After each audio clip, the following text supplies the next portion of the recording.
ఆయన పని ఉన్నప్పుడు మనం ఎలా ఆలోచించాలి? పనులు ఉన్నాయి ప్రభువా, నా పనే ముఖ్యం, ఇష్టమైతే నీ పనికి వస్తాను, కష్టమైతే నీ పని మానేస్తానంటే దేవుని యొక్క గొప్పదనం మనిషికి అర్థమయ్యిందా? ఒకసారి ఆలోచించండి. ఆగు ప్రభు, ముందు నా పని, ఆ తర్వాత నీ ఇష్టమైతే నీ పని. నెలలో 4 ఆదివారాలు ఉంటాయి మనకు తెలుసు, ఒక్కొక్కసారి 5 ఆదివారాలు కూడా రావచ్చు. నెల మొత్తం దేవుని దగ్గరికి వచ్చే వాళ్ళు ఎంతమంది ఉంటారు?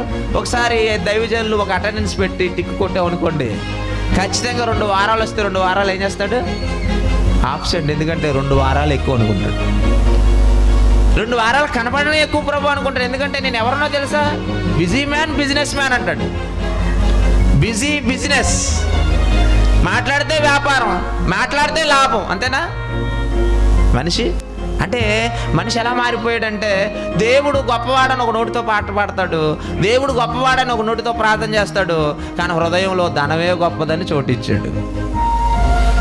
ఆదివారం 1000 రూపాయలు ఇస్తాను కూలి పనికి అంటే గుడికి వెళ్తారా, పనికి వెళ్తారా? ఎవరంటే చెప్పండి, ఎక్కడికి వెళ్తారు? గుడికి వెళ్ళే వాళ్ళు తక్కువ. సోమవారం వెళ్తే 200, లేదా సోమవారం వెళ్తే 300, ఆదివారం వస్తే 1000 ఇస్తానన్నాడు. ఇంకేమన్నా ప్రభువా ప్లీజ్